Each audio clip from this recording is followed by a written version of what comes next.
اسی ترمذی میں حدیث ہے حضرت عبداللہ ابن عمر، دیکھیں ذرا صحابہ کرام کہاں کہاں امام حسن اور حسین کو یاد کرتے اور کس طرح وہ موقع بناتے یاد کرنے کے۔ حضرت عبداللہ ابن عمر حضرت عمر کے صاحبزادے ہیں، یہ میرے سامنے ترمذی شریف پڑھی ہے۔ تو ان سے کسی بندے نے مسئلہ پوچھا، کوفے کا رہنے والا تھا وہ شخص، کہنے لگا حضرت جی یہ مکھی کا خون لگ جائے کپڑوں کو تو نماز ہو جاتی ہے، یا مچھر کا خون لگ جائے تو نماز ہو جاتی ہے؟ مسئلہ پوچھا تھا نا، تو چاہیے تھا جواب دیتے ہوتی ہے کہ نہیں ہوتی۔ تو حضرت عبداللہ ابن عمر کے چہرے پہ جلال آیا، فرمانے لگے تم نے مصطفیٰ کا نواسہ شہید کر دیا ہے، اب مکھیوں کے خون کا مسئلہ پوچھتے ہو؟ حضور کا نواسہ شہید کر کے تو مچھروں کے خون کے مسئلے پوچھتے ہو؟ اتنے نیک ہو گئے ہو؟ آپ فرمانے لگے تم نے تو اس حسین کو شہید کیا کہ جن کے بارے میں میرے نبی پاک نے فرمایا تھا حسن اور حسین دنیا میں میرے پھول ہیں۔ لیکن سوال کیا پوچھا اور جواب کیا دیا؟ فرمایا حسین کو شہید کر کے تو اب تم یہ مسئلہ پوچھنے لگے ہو کہ مکھی اور مچھر کے خون کے ساتھ نماز ہو جاتی ہے کہ نہیں ہوتی؟ کس کس موقع پر اور کس کس رنگ میں صحابہ یاد کرتے۔ حضرت سیدنا ابو بکر صدیق نے دیکھا کہ سیدنا علی المرتضیٰ رضی اللہ تعالیٰ عنہ امام حسن کے ساتھ گلی میں گزر رہے ہیں، غور سے ابو بکر صدیق امام حسن کی زیارت کرنے لگے اور پھر کہنے لگے علی ایک بات کروں، ناراض تو نہیں ہو جائیں گے؟ حضرت مولا علی کا بھی تجسس بڑھ گیا، کہنے لگے اب آپ کو کرنی پڑے گی، میں نہیں ناراض ہوتا پر کریں کیا بات ہے؟ تو فرمانے لگے علی حسن کا چہرہ تیرے ساتھ تو بالکل بھی نہیں ملتا۔ حضرت علی نے غور سے دیکھا تو فرمانے لگے حسن تو سارے کا سارا مدینے والے محبوب کے ساتھ شباہت رکھتا ہے، سارا ہی حضور کے ساتھ ملتا ہے، سارا ہی چہرہ، آنکھیں بھی حضور پہ، ناک بھی حضور پہ، ان کے لب ہائے مبارکہ بھی، سارا ہی حسن میرے نبی پاک کے ساتھ ملتا ہے۔ اور یہ تو ابو بکر کی بات ہے نا۔ حضرت عمر فاروق رضی اللہ تعالیٰ عنہ نے نا جب بدر والوں کو تحفے دینے شروع کیے نا تو شاہ ولی اللہ صاحب لکھتے ہیں کہ ان کی خدمتیں زیادہ تھی نا، جو بدر سے جنگ کرتے آ رہے تھے تو سب کو 1000 دیے، اپنا بیٹا بھی شامل تھا، انہیں بھی 1000 دینار دیا، پر امام حسن حسین آئے تو 2-2 دینار دیے، 2-2 دینار، 2 اپنی عقیدت کو کبھی کچا نہ ہونے دینا ورنہ آپ کا مزہ خراب ہو جائے۔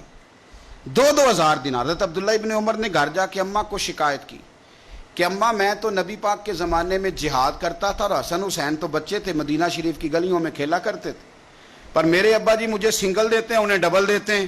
اماں کہنے لگی پتر اگر تیرے ابا کا موڈ ٹھیک ہوا تو بات کروں گی، ورنہ مجھ سے نہ امید رکھنا کہ عمر سے بات کروں۔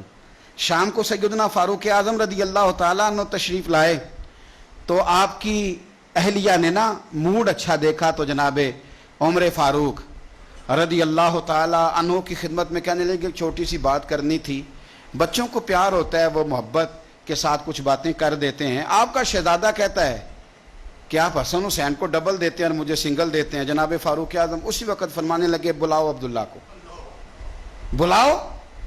حضور وہ تو انہوں نے ویسے ہی بات کی تھی، فرمایا کچھ نہیں کہتا، بلاؤ تو صحیح نا۔ بلایا، جناب عبداللہ ابن عمر آ گئے، فاروق اعظم نے تقریر شروع کر دی، خطبہ اہل بیت پڑھنے لگے، شان اہل بیت بیان کرنے لگے، عظمت اہل بیت کا قصیدہ حضرت سیدنا عمر فاروق بیان کرنے لگے۔ کہنے لگے یہ تو نے کیا کہا پتر کہ حسن حسین کو ڈبل ملا ہے؟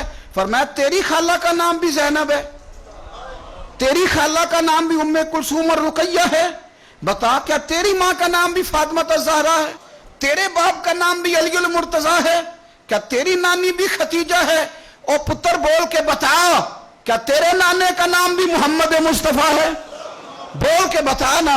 اور کسی پنجابی کے شاعر نے امام حسن حسین کی بات کی تھی، اس نے کہا تھا باپ جنہاں دا کل ایمان بن کے لڑدا رہیا سی ہر میدان اندر۔ حضور نے فرمایا نا کہ علی کل ایمان ہے، باپ جنہاں دا کل ایمان بن کے لڑدا رہیا سی ہر میدان اندر، ماں جنہاں دی سیدۃ النساء ہوئے تے نانا عرش تے جاوے مہمان بن کے۔ فرمانے لگے کہ کیا تیرے نانا کا نام بھی مصطفیٰ ہے؟ فرمانے لگے پتر سن، ان کے ساتھ کبھی مقابلہ نہ کرنا، تمہیں میں نے خدمت دیکھ کے دیا ہے اور انہیں میں نے نسبت دیکھ کے دیا ہے، انہیں نسبت دیکھ کے۔ یہ بات نہ چلتے چلتے مولا علی تک پہنچ گئی۔ حضرت علی بڑے راضی ہوئے کہ عمر نے یہ بات کی، بڑے راضی ہوئے، کہنے لگے ایسے تو نہیں نا میرے نبی نے فرمایا تھا کہ عمر جنتیوں کا چراغ ہے، عمر جنتیوں کا چراغ، ایسے تو نہیں کہا تھا۔ اب یہ بات حضرت عمر تک پہنچ گئی تو حضرت عمر مولا علی سے ملنے آگے، کہنے لگے آپ نے کہا ہے کہ میں جنتیوں کا چراغ ہوں؟ تو حضرت علی المرتضیٰ کہنے لگے میں نے کہا نہیں، میں نے حضور سے سن کے کہا ہے۔ تو حضرت عمر فاروق کہنے لگے پھر ذرا نا اپنی گارنٹی کے ساتھ مجھے یہ لکھ کے دے دیں، یعنی اپنی گارنٹی کے ساتھ، آپ گارنٹی کے ساتھ لکھ کے دے دیں۔ تو حضرت علی المرتضیٰ نے لکھ کے دیا، کہنے لگے میں گواہی دیتا ہوں، گارنٹی دیتا ہوں کہ میرے نبی نے فرمایا کہ عمر اہل جنت کا چراغ۔ تو اس نبی پاک کی اولاد سے پیار کریں، ان کا پیار اپنے دل کے اندر رکھیں، ان کے ساتھ خاص الفت ہو۔